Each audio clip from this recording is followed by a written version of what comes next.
Hello, and welcome back to another episode of The Honor of Kings. I am kind of moving things around a little bit. I know it's going to be a little bit crooked and a little bit off, but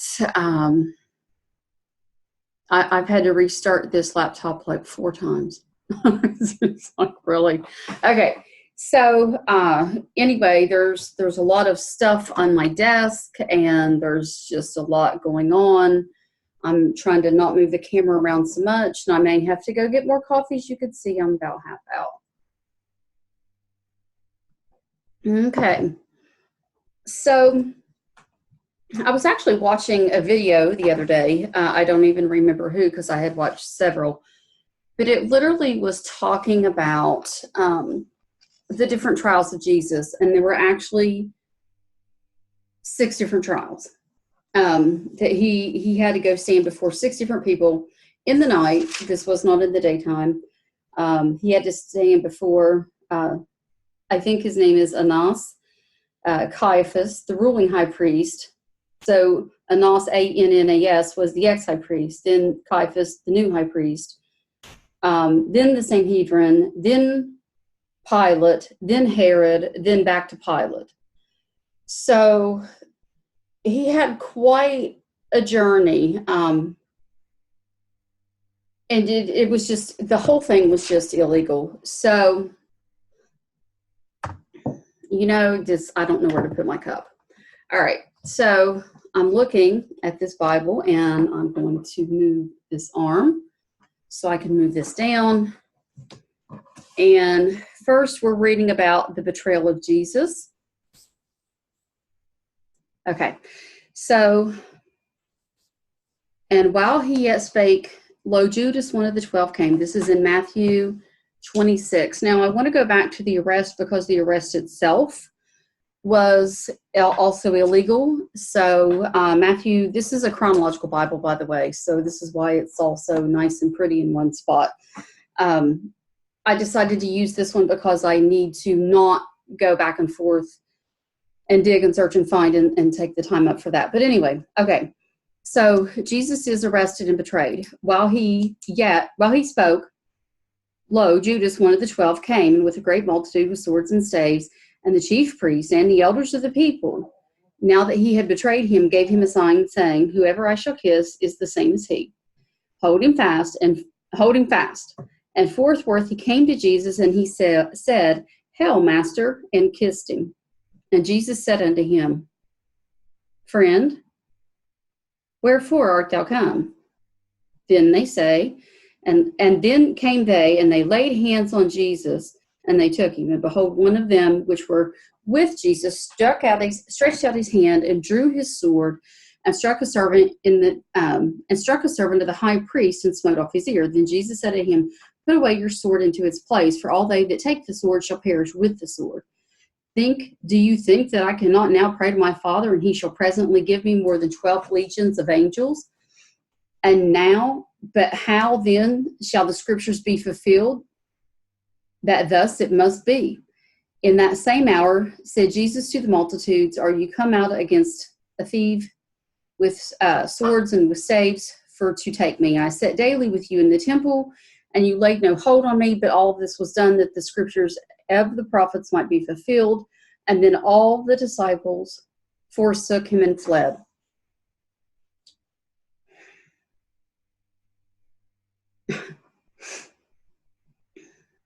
Yeah. And then it goes on even into that in Mark 14:43 through 52, they all forsook him and fled, and there followed a certain young man having a linen cloth cast about his naked body, and the young men laid hold of him, because they were going to arrest the guy too, and he left and fled them naked. Then you go into Luke 24:47 through 53. All of these are together. And he asked him, they were actually going to kill Peter at this one. Luke recanted this, or recalled this, not recanted. Luke 22:47-53. And while he spoke, behold a multitude, and he who was called Judas, one of the 12, went before them and drew near unto Jesus to kiss him. But Jesus said unto them, Judas, Do you betray the Son of Man with a kiss? When they were about him, saw what would follow, they said unto him, Lord, shall we smite with the sword? And one of them smote the sword of the high priest and cut off his ear. Oh, no, they weren't going to arrest him. Sorry, I was reading that off. Okay, my fault. So then he asked him, why are you coming now? I've been with you every day, and now you're going to do this in the middle of the night. Good job. All right, then John 18, 1 through 11. One of the differences was he drew off the sword. Simon Peter drew off the sword, cut the high priest servant's ear, the right ear. The servant's name was Malchus, and then said Jesus unto Peter, put away your sword. So the actual arrest, he was betrayed long before he was arrested. So usually what happens when I start out studying, this is my old study notebook. So the actual arrest took place in Matthew 26, 47 through 56. It's also accounted for in Mark 14, 43 through 52. Also in Luke 22, 47 through 53. And then it was also accounted for in John 18, 1 through 11. Now, here's one of the things I want to share with you. I think it's really good. I love this part. All right. So Judas, having received the band of men and the officers from the chief priests and the Pharisees, came together with lanterns and torches and weapons. And Jesus said to them, knowing all things that should come upon him, he went forth and he said to them, who do you seek? And they answered, Jesus of Nazareth. I love this. And Jesus said unto them, I am. Now, he didn't add in he. If you notice that this is in italics, I will bring it closer to the camera. If it's in italics, then they added it in the King James translation. So he said, Jesus said unto them, I am. And Judas also, which betrayed him, stood with all of them. And soon, then, as he had said unto them, I am, they all fell back and fell into the ground. That's awesome. Okay. So the very first thing is that he was sent to trial 1. Trial number 1 was with the ex-high priest. Okay, so let me look up. Go to my Blue Letter Bible, find my references. And you can see all my songs because I think I just showed them, but that's okay. I'm looking at John 18.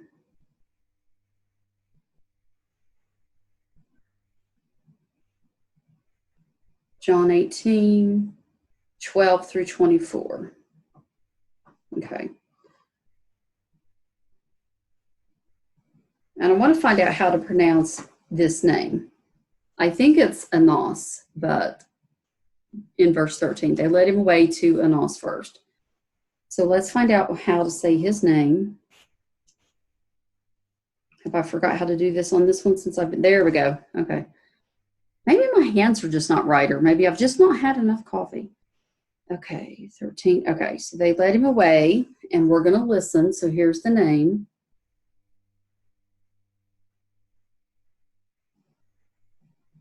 Maybe not. Again, there's the name. Okay, I have been fought all day long, so I'm going to do this anyway. Strong's G 452. Anas. Okay, so here's what I know. He was a high priest of the Jews. He was elevated to the priesthood by Quirinius, the governor of Syria. Shh. Sorry, I have the dog being upset today. Around 6 or 7 AD, but afterwards deposed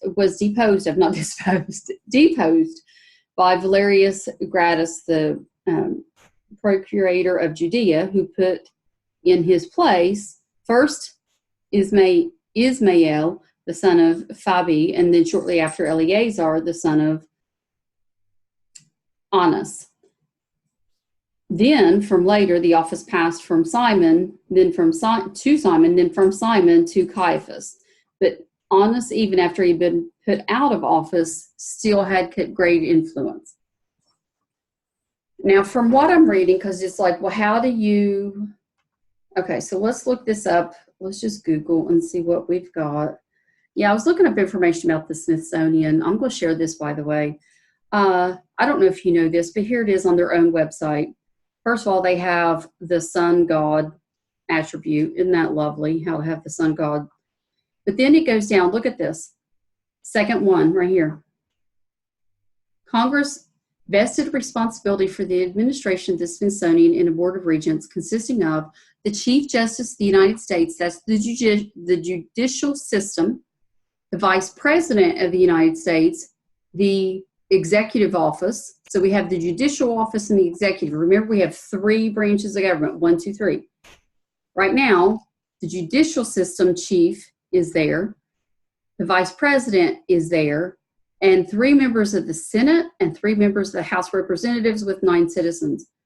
So the Board of Regents from the Smithsonian, they're all federal government members except for 9. So half of them. Right? 1, 2, 6, 8 out of 17. 8 out of 17 people are on the federal government. How is this even legal? This is supposed to be a private organization, but it's not. So this literally came from the Smithsonian, which now makes me distrust what they say because it's a government entity and has been a government entity for more than 170 years. The federal commitment provides the foundation for all we do and is especially helpful in attracting private support. So they admit that they're run by the federal government. Frightening. So I don't trust what they say, but whatever. All right. So anyway, let me go ahead and get rid of this. We were looking up Annas the high priest.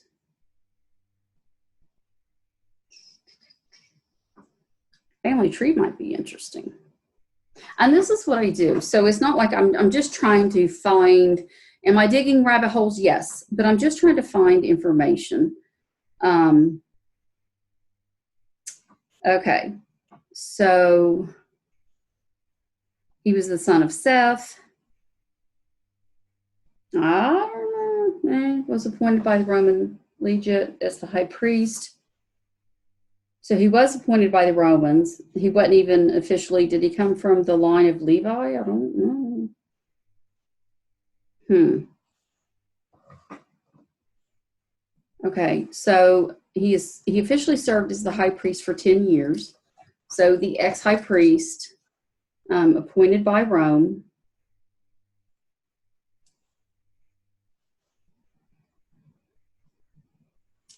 All right, so I'm writing my notes. Appointed by Rome, 10 years, 6 to 15 AD. So 36 years at 15 AD. And I'm off the thing here. So let me go back a little bit this direction. So I'm just making notes. I'm just trying to figure out what's going on here. And who are these characters? Because if Jesus had to go visit him first, why? Okay, so so he officially served as high priest for 10 years when at the age of 36, he was disposed of. So he was put in at 26. And while he had been officially removed from office, he remained as one of the nation's most influential political and social individuals, aided greatly by the use of his 5 sons and his son-in-law, Caiaphas, as puppet high priests. Puppet high priest means that they did the will not of God, but of Rome, of the political leaders. So he was greatly beloved, still revered, and father-in-law to Caiaphas. Wow. Okay, so his death was not recorded. Wow. Okay. All right, so let's go back to scripture. So Annas questions Jesus. Let me see if I can lower this camera down without flipping the camera. That'd be great. I don't know. I think it's going to fall. Oh, goodness. I'm thinking of what weight can I put on it. Maybe. Will that hold it? Maybe. Then the band and the captain and the officers of the Jews took Jesus and bound him and led him away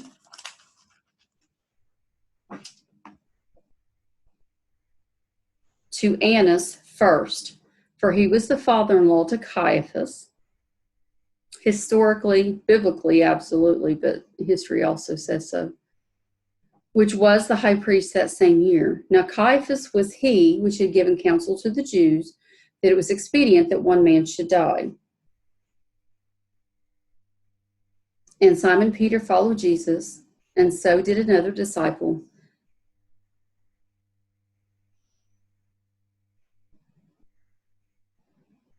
That disciple was known unto the palace priest, and went in with Jesus. Okay, so they snuck in. And went into the high priest, and went in with Jesus unto the palace of the high priest. But Peter stood at the door outside. He stood at the door outside, then went out to the other disciple, which was known unto the high priest, and spake unto her that kept the door, and brought in Peter. Then he said to the woman at the door, to the damsel, then said the woman that kept the door to Peter, aren't you one of those man's disciples? He's like, nope, I'm not. And the servant and the officer stood there, who had made coals of fire, for it was cold. And they warmed themselves, and Peter stood with them and warmed himself. The high priest then, no, Daisy. The high priest then asked Jesus of his disciples and of his doctrine. Then Jesus answered him and said, I spoke openly to the world. I forever, ever taught in the synagogue and in the temple, whether the Jews always resort and in secret. I have said nothing. So I have forever, let's go back to here. I always taught in the synagogue and in the temple, wherever you all were. And in secret, I've said nothing. Why are you asking me? Why don't you ask them who heard me what I've said unto them? Behold, they know what I said. And when he had spoke, one of the officers which stood by struck Jesus with the palm of his hand, saying, Answerest thou the high priest so? And Jesus answered him, if I have spoken evil, bear witness of the evil. But if well, why do you hit me? Now, Annas had then sent him, had sent him bound unto Caiaphas the high priest.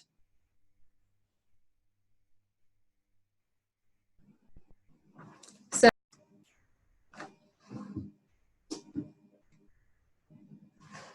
okay, I'm back. Apparently this message does not want to get out.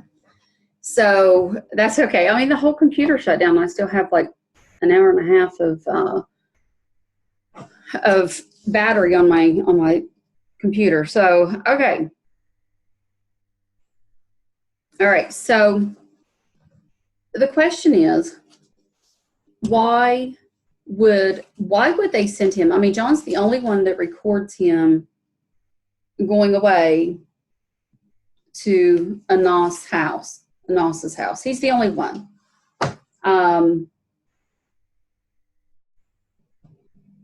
and you just kind of have to wonder.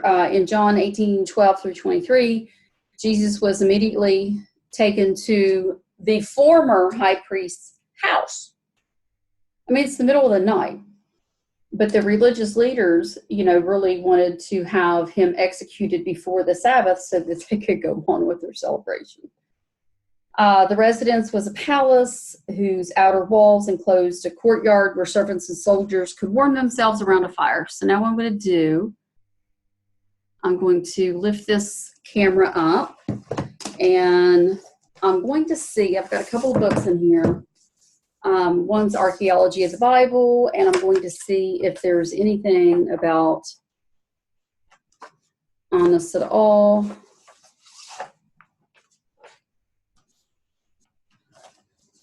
I'm literally looking in the book. No.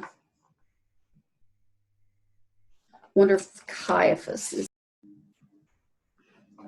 Okay, the laptop quit again. So I will just show you every time, and you're just going to see it all, because this is what happens when you study God's Word. All right, so here is here's the book. It is the National Geographic Archaeology of the Bible. They give a lot of interesting facts. And I'm actually reading right now out of the latter years of Herod's rule. So here's some interesting information we need. And I'm moving my cup of coffee because I had to go get another cup of coffee while waiting for the laptop to start again the third time. Okay, so I'm getting this out. And now if this video quits, I'm just going to let you see what I'm doing. I'm looking in various books. It's not just I look at the Bible. I look at other books as well. The Bible is the ultimate, and then we use the others for just support. Okay, so what happened was King Herod wanted into trade with the Romans. Then King Herod felt a desperate need in his latter years to tap into the huge trade boom and be recognized by Rome's other vassal kings as an equal.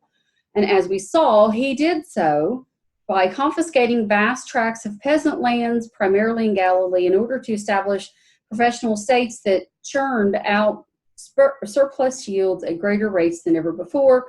The problem was the new wave of prosperity benefited only an upper class of wealthy merchants, priests, and Hellenized Jewish families, which means they worshipped Helen. Outside the sparkling cities, and then they named Sebasti. I'm probably saying these wrong ones. We'll skip them. The vast majority of Jews living in rural communities saw very little of the wealth. Instead, they were taxed to the limit of their endurance. As a result, popular resentment against the king, Herod, grew steadily, and soon the country seethed with unrest. So this is all about this time that Jesus was there. Okay, and soon the country seethed with unrest. Herod was aware of it, and he urged his personal guard, the 2,000 soldiers of the Doryphoroi, spear bearers, to ferret out any hint of sedition. Scores of dissidents were arrested and sent out to Herod's fortresses, which they were executed. Herod had deliberately weakened the influence of the Sanhedrin by favoring Sadducees over the Pharisaic party and appointing temple officials from priestly families in Babylonia. So he's appointing people instead of coming from the tribe or from the line of Levi. He's just appointing high priests. This earned their total loyalty. One such priestly family, the house of the high priest, and they're saying Ananus, and the Bible says Anas. So we're going to go with Anas. So one such priestly family, the house of the high priest Anas, was particularly favored by the king. Oh, great. There we go. Annas' son-in-law, a man named Caiaphas, would soon sit judgment of Jesus. So there were times that he was very generous, and most of the time he was not. So what I'm going to do is look up the next instance of Caiaphas. That was 232. There's also mention of him on 251. And 251, I'm looking literally in the book. I'm trying to find, okay, here we go. They mentioned his name. Around 28, tensions rose again that transpired when it transpired that Pilate, mindful of the reason he had come to Judea initially, was planning to take the funds from the temple treasury in collusion with the high priest Caiaphas. So they were robbing the people. They were robbing God. No, I take that back. They were robbing God because they were taking it from the temple treasury. So you have Herod stealing from the people and making them all enslaved as peasants. And then you have Caiaphas, you know, who worked in cahoots with Pilate right here, history, stealing from the treasury. Okay. Oh my gosh. Oh my.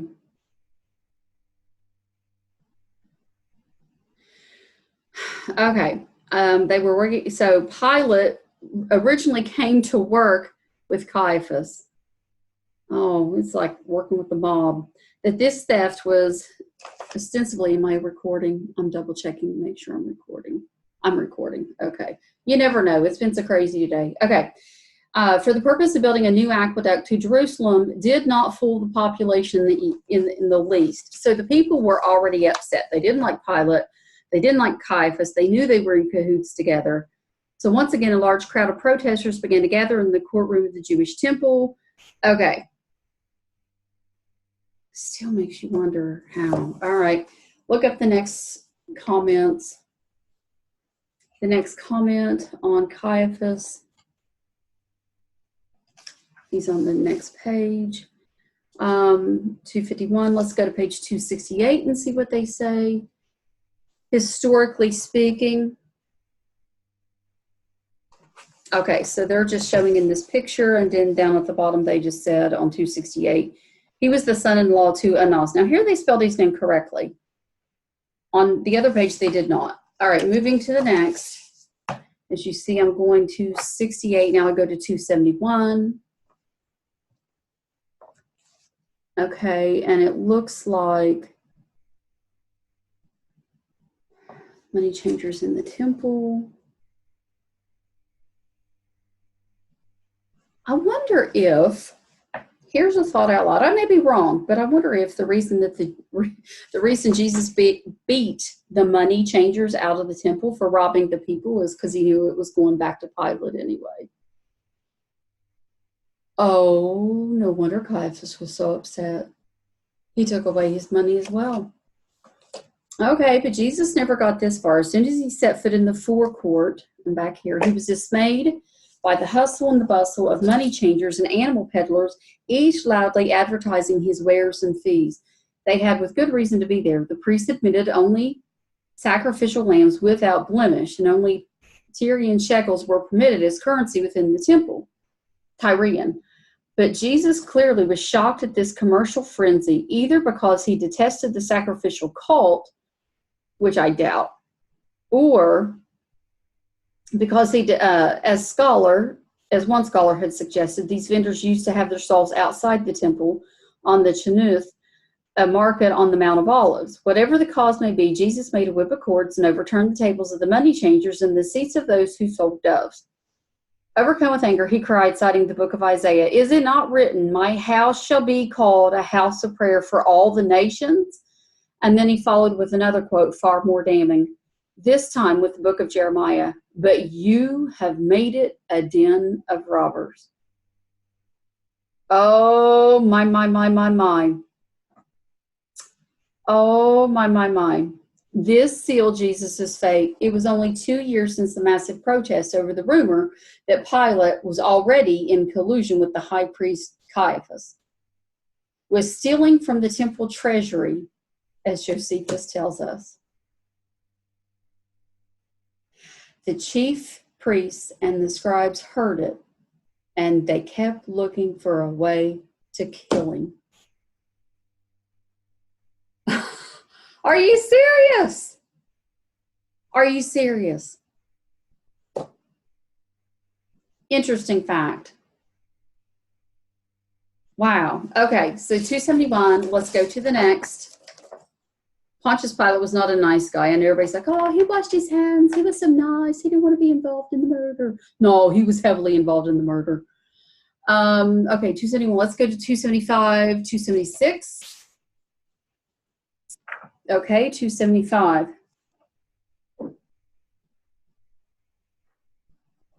Okay, after being held in the temple custody overnight, they were arraigned and held. Who? Oh, okay. This is exactly what happened to Peter, John, and other apostles following their arrest. After being held in temple custody overnight, they were arraigned during the full session presided by Annas, the former high priest, one that got expelled because he wasn't as crooked as his son-in-law, and Caiaphas. The same procedure was followed when Peter was arrested the second time. He was put in a public prison and subsequently interrogated by the Sanhedrin. The reason is only a full quorum of the Sanhedrin could condemn a man accused of religious crimes to death. That's why they took him to court for the Sanhedrin. Okay. But according to the Gospels, that's not what happened after Jesus was arrested. Instead, he was taken directly to the Jerusalem residence of the high priest, Joseph Caiaphas. This was highly unusual for his residence, though undoubtedly spacious and comfortable, could have never accommodated all 72 members of the council in one room. Therefore, the arraignment must have involved only a small group of Caiaphas's hand-picked Sadducees rather than the full council. Can we say illegal here? I mean, really, come on. Illegal. Okay, so hold up. I'm going to show you his house in just a minute. Rather than the full council, which usually included a vocal minority of Pharisees. Instead, during later proceedings against the apostles, it was Rabbi Gamaliel, a highly respected Pharisee, who came to their defense and ultimately saw them go free. Apparently, Caiaphas wanted to avoid such an outcome at all costs. Although Caiaphas' palace has not been uncovered, we have a very good simile of this setting. In the 1960s, Naaman Avigad found a 2,000 square foot residence that he called the priestly house. Now, according to this, here is the reception room, the courtyard. This is, no wonder he had it in his house. The 700 square foot priestly house in the upper city of Jerusalem, excavated. So this says 2,000 square foot, and this says 700 square foot. Square yard. My bad. 2,000 square feet, 700. Yeah, okay, that makes sense. All right. Included a courtroom and a large reception area. That's where they took him. Wow. That's crazy. Okay. We're finding out more and more. Okay. Given the, so hold on, I'm missing something. Okay, although Caiaphas' palace has not been uncovered, we have a very good simile of the setting. In the 1960s, Naaman Avigad found a 2,000 square foot residence that he called the priestly house. Given the presence of several mikvaot, or ritual baths, the structure, which today is one of 6 Herodian mansions preserved in the World Archaeological Museum, closely matched the Caiaphas residence as described in the Gospel of Mark. It featured a large reception room measuring 33 by 21 square feet, which was decorated with stucco ornamentation and frescoed panels of the Herodian manner. The house also featured an inner court with a hearth. It is in one such courtyard that the Bible says Peter stood warming his hands by the fire while Jesus was arraigned inside.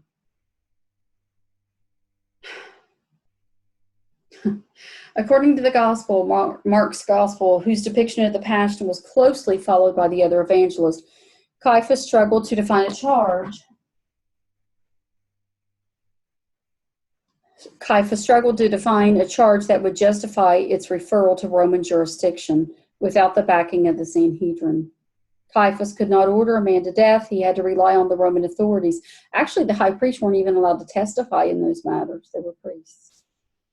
Caiaphas could not order a man to death. He had to rely on the Roman authorities to do so. In the end, the high priest trapped Jesus into admitting he was the Messiah. He didn't trap him, but okay.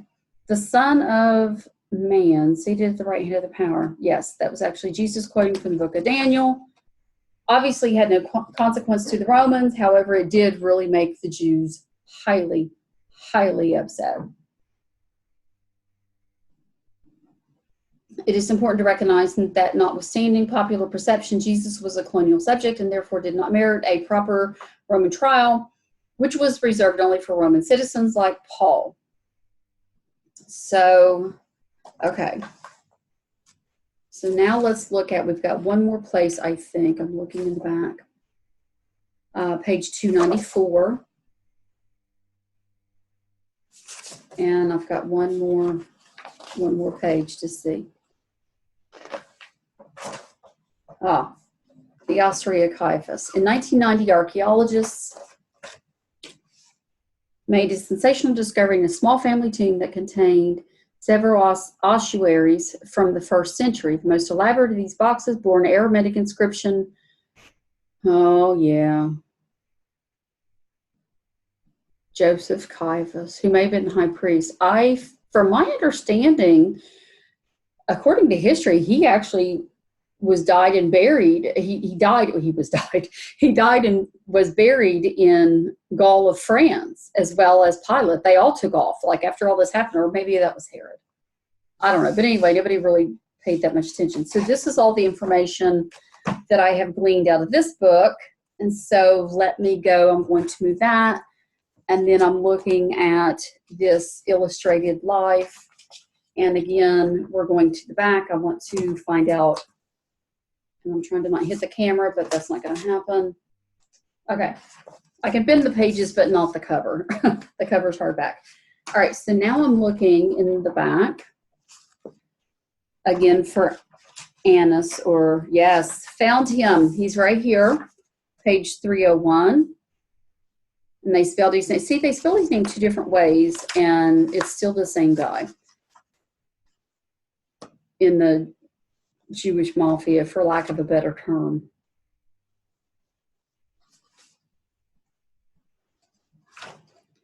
Where am I going? Not 308. That's Ananias. Ananias is 219. So let me go. Okay, 158.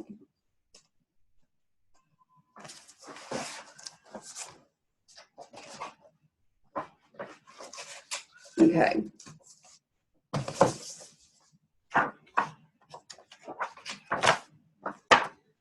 All right. I'm looking to see if it's here first. My guess is it's down here. Anas. I'm not seeing Anas up here. All right. So the conflict between the Pharisees and the Sadducees. The movement of the Pharisees, derived from the Greek Phariseos, based on the Hebrew Parashim, or separated ones, came about during the Hasmonean era after the Maccabean revolt succeeded in restoring a Jewish kingdom in Israel. At one point, the Pharisees, which consisted of both laymen and priests, were the leading political and religious party in Judea. Okay, so I'm trying to, after Herod assumed power, he kept the Sadducees in charge of the temple in order to curtail the Pharisees' influence. Nice. But the king also undermined the Sadducees by importing priestly families into Babylonia. Oh my. One such family was the house of Ananias. It's Anas, I think, a man whose son-in-law, the high priest Caiaphas, so it's the same guy, would soon sit in judgment of Jesus. The Sadducees continued to insist that the sacrificial cult at the temple was not only conduit to salvation and that the Torah was a closed book. The Pharisees disagreed. They tried to make the Torah more meaningful in the life of ordinary people.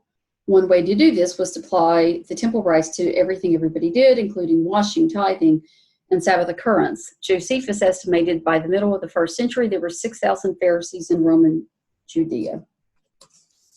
Okay. So then we go back to why did they bring in Anas? All right, so I'm going to pull this down and hopefully not drop the camera, and maybe this will work. Then the band and the captain and the officers of the Jews took Jesus, and they bound him, and they led him away to Anas first. Why? Because he was more like than Caiaphas. How very sad. Which was the priest of the same year, and Caiaphas was he. Okay, so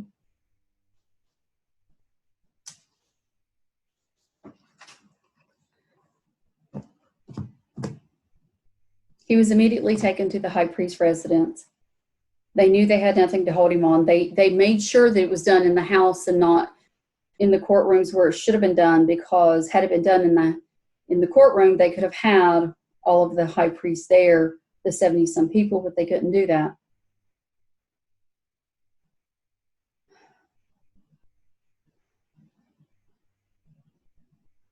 According to Jewish law, the office of the high priest was literally for life. But Annas was kicked out because of the Romans, and Caiaphas was put in his place because Caiaphas was in league with Pilate. Caiaphas and Annas cared more about political ambitions than about their responsibility to lead God's people. Think about that. Wow. Instead of being sensitive to the Holy Spirit, they were more worried about their own pockets. And they robbed both the people, and then they robbed the church, the synagogue.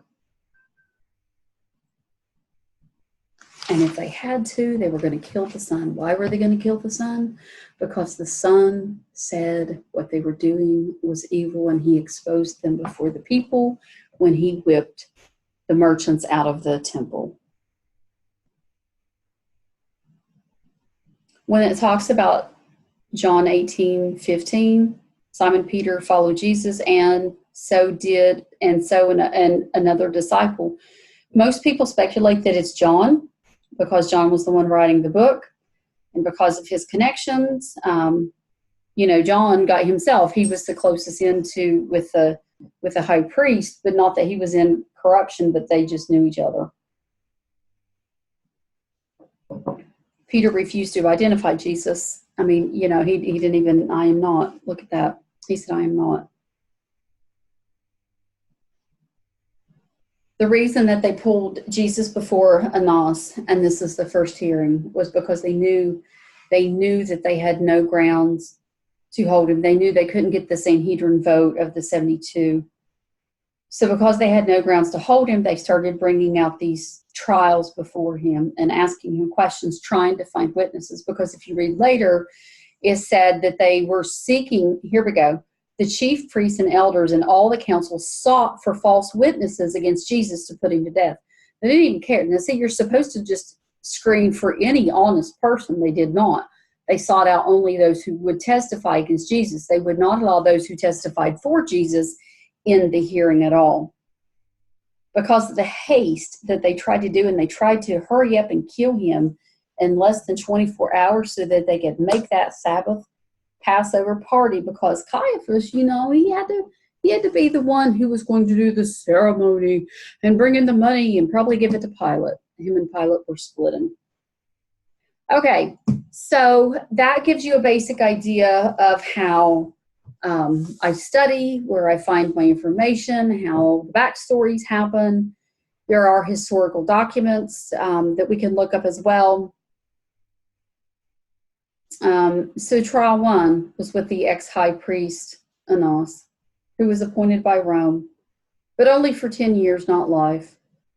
Interesting, he was the father-in-law to Caiaphas. Caiaphas was in partnership with Pilate, so I'm sure he was getting a kickback as well. Plus, his daughter was being highly taken care of by Caiaphas, evil, wicked Caiaphas. So, all right, that's a basic study of where I start searching, because the majority of the time I do a lot of research before I get to this level, and that way that when we get here, I can just start writing and doing and telling. So now you've seen the raw. How does it happen in the raw? So it's not like, oh, yes, she just has all this wisdom. No, I do a lot of research. That was a website and 3 different books that I'm looking through. So that's the basics of studying the word. You really have to, in order to understand what's exactly going on, you have to dig. You have to look for it. But you know what?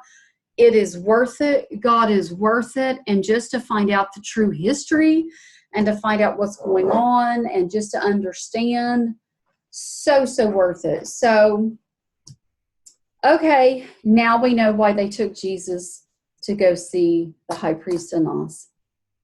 Interesting. All right, so I finally recorded third or fourth time out. I'm just going to let you see the ugly editing because people struggle. If you actually go to study God's word, people struggle. The dogs are barking, the cats are meowing because everybody's starving to death, and all of a sudden everybody all immediately has to go to the bathroom. The laptop quits working. Suddenly the coffee maker turned off, and it's just one thing after another. But I have the choice, and you have the choice. Do we stop when the conflict comes, or do we press on? You know what? I'm pressing on. I'm going to continue to fight that good fight of faith. So that was trial one, the basics of it. I'm not really sure. Here's just the basics of studying. I don't know if I want to go back and record this in a nicer, prettier form. I don't know. I mean, that's, what do? You look book upon book upon book, and you come up with some answers. So you try to piece the story together from what you know historically, biblically, what information's there, and then there you go. So, okay, that's it. I'm going to cut the video short. There's how I study. Does it always happen that way? No. You didn't even get to see my beautiful sticky notes that I use all the time. You didn't even get to see the highlighters that I pull out. I really don't want to mark up my my chronological Bible. I have other Bibles that I mark up very well, very, very well, which is usually this one. I love this little Bible. So anyway, there you go. Raw study with the owner of Kings. Bye.